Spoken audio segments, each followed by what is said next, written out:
Assalamualaikum warahmatullahi wabarakatuh. Perkenalkan, nama saya Wahyu Prasetyono dengan NIM 24015541133 dari kelas 2024D dengan kelas MKWU Agama Islam 085 dengan dosen pengampu Bapak Ahmad Abdul Zawawi. Di sini saya akan menjelaskan hikmah dan pelajaran dari ceramah Ustadz Adi Hidayat dengan judul golongan hamba taat dan pelaku maksiat yang taubat di bulan Ramadan. Nah, sebelum itu saya akan memaparkan surat-surat firman Allah, yaitu surat-surat yang ada di Al-Quran, yaitu surat Al-Baqarah ayat 183 hingga 187. Yang pertama surat Al-Baqarah ayat 183. Hai orang-orang yang beriman, diwajibkan atas kamu berpuasa sebagaimana diwajibkan atas orang-orang sebelum kamu agar kamu bertakwa. Jadi puasa ini teman-teman bukan sekedar ritual fisik, tetapi sarana untuk melatih diri menjadi hamba-hamba yang lebih baik. Ya, bulan puasa ini juga dikenal dengan bulan puasa, yaitu bulan ampunan. Jadi Allah SWT membukakan pintu-pintu ampunan yang sebesar-besarnya pada bulan ini. Nah, puasa juga diwajibkan pada umat-umat sebelumnya. Jadi menunjukkan bahwa universalitas nilai ketakwaan pada ibadah rukun Islam yang keempat ini, yaitu puasa. Yaitu diwajibkan agar kamu bertakwa. Lalu selanjutnya pada surat Al-Baqarah ayat 184, pada ayat ini Allah Maha Pengasih menghendaki kemudahan bagi hamba-hambanya. Artinya bahwa keringanan, kemudahan agar hamba-hambanya tetap beribadah tanpa terbebani. Contohnya yaitu orang-orang yang sedang safar atau orang-orang yang sakit, yang bila melakukan puasa pada saat itu juga akan mendapatkan mudaratan atau membahayakan jiwanya, bisa mengkodok di bulan puasa Ramadan ini, yang tentunya ya pada hari-hari yang tidak dilarang oleh Allah Subhanahu wa taala. Jadi bukan berarti kita harus bermalas-malasan.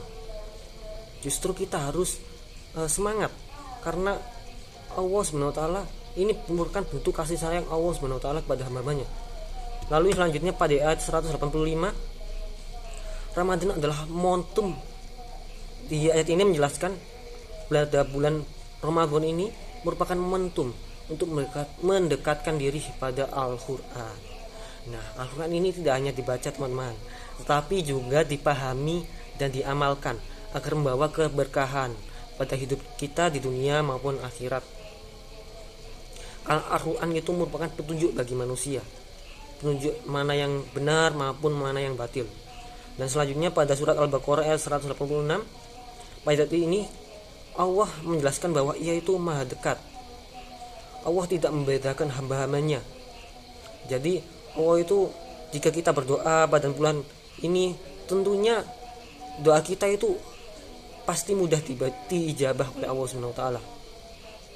Seperti kata Ustadz Adi Hidayat, jangan malu datang kepada Allah meski dosa sebanyak buih di lautan.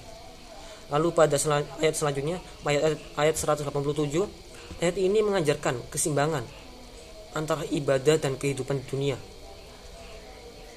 Di sini menegaskan bahwa Ramadan bukan hanya kita itu menahan lapar, menahan haus, menahan nafsu kita, tapi juga mengatur seluruh aspek hidup secara harmonis. Contohnya pada saat kita sahur, itu mengajarkan kita itu bisa disiplin, bisa bangun pagi. Pada surat-surat Al-Baqarah ayat 183 ini sampai hingga 187 ini, khususnya saya sendiri mengutip pada ayat 186, juga dijelaskan lebih lanjut oleh Ustadz Hidayat. Ayat ini menjelaskan kedekatan Allah dengan hamba-hambanya yang berdoa, baik golongan yang taat maupun pelaku maksiat yang bertaubat. Jadi ada dua golongan hamba Allah di bulan Ramadan ini. Yang pertama, golongan hamba-hamba yang taat. Apa sih hamba-hamba yang taat itu? Yaitu hamba-hamba yang sebelum Ramadan menjalankan ibadah dengan baik. Apa aja? Yaitu ibadah-ibadah seperti sholat 5 waktu di masjid tentunya, bertilawah, bersedekah, serta hamba-hamba yang jadi hamba-hamba ini sudah taat sebelum Ramadan. Nah, memasuki bulan Ramadan ini mereka menambah ketaatan. mereka memanfaatkan Ramadan untuk meningkatkan ketaatan dan mendekatkan diri kepada Allah Subhanahu wa taala. Contohnya Imam Asy-Syafi'i, beliau biasanya khatam Al-Qur'an di luar bulan Ramadan itu sekali hari. Namun di bulan puasa ini ia bisa menghatamkan Al-Qur'an 2 kali sehari. Nah, hamba-hamba ini, golongan hamba ini termasuk dalam golongan yang ibadur rahman, seperti yang dijelaskan pada firman Allah Subhanahu wa taala yang lainnya, yaitu Al-Furqan ayat 63, yaitu hamba yang hidup dengan kedamaian dan kasih sayang. Selanjutnya pada golongan yang kedua yaitu golongan pelaku maksiat yang bertaubat. Apa sih yaitu golongan yang sebelumnya banyak berbuat dosa tapi tergerak taubat saat Ramadan. Allah tetap menyebut mereka dengan hamba-hambaku, ya ibadi, seperti yang pada surat Az-Zumar ayat 53. Nah, dan tidak ada alasan untuk kita untuk berputus asa dari rahmat-rahmat Allah. Allah menjamin pengampunan bagi yang ikhlas bertaubat, terutama di malam Lailatul Qadar. Pada hadis Nabi Muhammad SAW bersabda, barang siapa berpuasa Ramadan dengan iman dan mengharap pahala, maka diampuni dosanya yang lalu. Hadis riwayat Bukhari, Muslim. Jadi Ramadan sebagai momentum perubahan harus dimanfaatkan sebaik-baiknya, teman-teman.